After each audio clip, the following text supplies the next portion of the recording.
Hello Jessica, it's Dan Jones here. Thank you very much for booking this cameo and for asking a very stimulating question, which, you're right, will make me work for my booze. Some facts from a historical era or place of my choosing. Now, I sort of thought a while about this, and I was running through the big hitters, ancient Egypt and Constantinople at the height of the Christian Roman Empire and all that sort of good stuff. And then I thought, no, let's do this about somewhere that's really close to my heart, and that's the town I live in, which used to be called Staines, but is now called Staines-upon-Thames. And the reason it's called Staines-upon-Thames is down to the Sacha Baron Cohen character, Ali G, who purported to come from Staines, the west side of Staines. And although, not single-handedly, I mean single-handedly actually, damaged the reputation of this fine riverside town, which lies between, in glamour terms, Hampton Court on the one side and Windsor on the other. So the upon Thames, they're not joking. The Thames, well, you can see out to my garden, the Thames is about 100 yards down that way. Very long history in Staines. If we go back to Roman times, it was called Ad Pontes, and the reason it's called Ad Pontes is because there was a bridge here. And the bridge was one of the few crossings of the River Thames along this stretch. So it was quite an important part of the Thames Valley, the lower Thames Valley, you'd call it. Now, fast forward a bit to 1214, 15. We're talking Magna Carta era. King John, the barons. King John was in Windsor Castle during the big Magna Carta crisis. But the barons, well, they camped in Staines. And the reason they did that was because halfway between Windsor and Staines is a place called Runnymede, or as Magna Carta has it, Imperator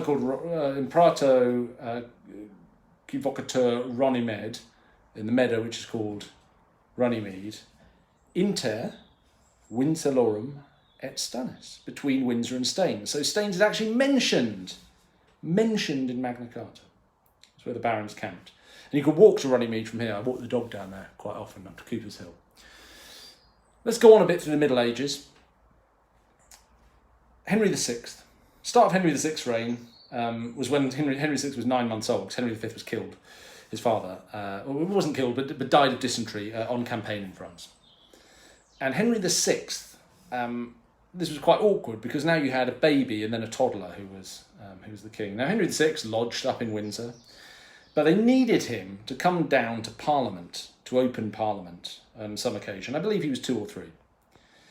And so the best way to get from Windsor to Westminster is, now, you just get on the M4.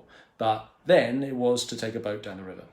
So they got young Henry with his mother, Catherine de Valois, widow of Henry V. They got them in a barge, royal barge, to head down the river slowly. And they took it easy, right? Then they stopped off along the way. Now, one night, probably the first night after they left Windsor, they stopped at Staines.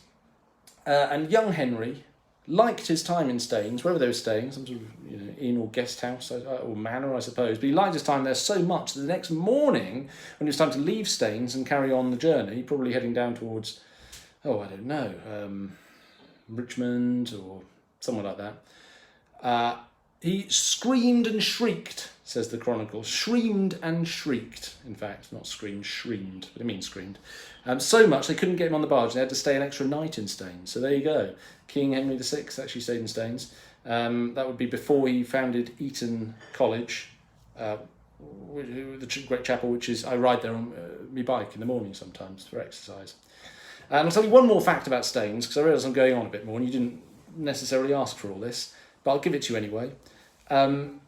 In Staines High Street, there's a terrible piece of public art. It's a statue.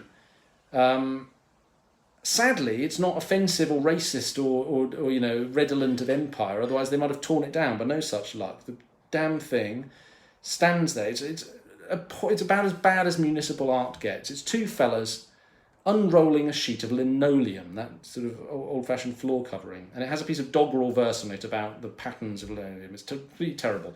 Anyway, it points to quite an interesting bit of history, which is that There was an enormous linoleum factory here in Staines, because Staines was sort of the birthplace of linoleum, which for a while, if you think of old-fashioned kitchens, was a very important part of everyday life for ordinary people in Britain. It was what you got put on your kitchen floor. I can remember my grandmother having linoleum, both of them having linoleum, I think, on their... Maybe not both of them, but certainly one of my grandmothers had lino floors. And that was Staines. Staines was the sort of lino capital of Great Britain. And now, what's it famous for? Well, I think like the band Hard-Fi's manager lives around here somewhere. And me. It's pretty sad, isn't it? Well, I hope that was sufficient work. I'll give all this money to the London Stone. See ya.